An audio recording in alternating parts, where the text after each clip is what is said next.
But first tonight, another local school district joins the growing list of districts seeing a decline in student grades. Lockhart Independent School District reports more of its high schoolers are failing right now compared to this time last year. KXAN's Tahera Rahman spoke with both families and the district to see how they're working to close that gap. It's really hard. Tanya Swinson says this year's progress reports are anything but average for her two virtual learners. My son usually is an honor roll student. My daughter, same thing, AB honor roll. But right now, the first time I ever seen his grade was at 33, and I was just like...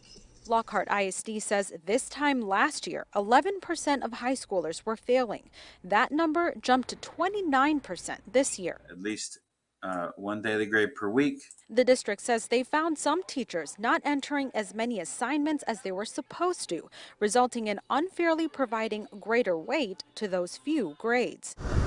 That's what Derek Bryant believes happened with his 7th grader. We asked her, first of all, baby girl, why is your grade low? How are things going? She's a student athlete who usually scores A's across the board, but didn't make the mark on one exam. I guess that particular teacher had given a lot of assignments, so that particular grade was a weighty grade, which kind of brought down her overall grade for that subject. Bryant says they were able to work with teachers on extra assignments to bring her grade back up. It's not all the teachers' fault. Swinson is also working with teachers to complete missing assignments. That's one of the biggest factors in her son's failing grades. Us as a parent, we need to support our kids, show them, hey, you can do this. Tahera Rahman, KXAN News.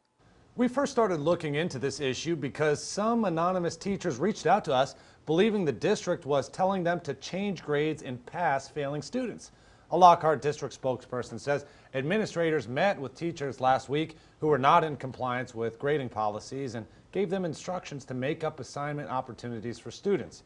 The spokesperson also says all staff received a review of the grading requirements last week. Well, last week we reported that Tahera ISD was seeing total failing rates among its middle and high school students of about 30% higher compared to the same time last year.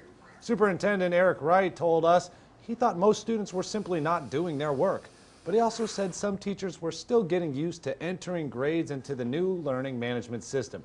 He also said students and teachers may not know how to fully navigate the district's Schoology-based system.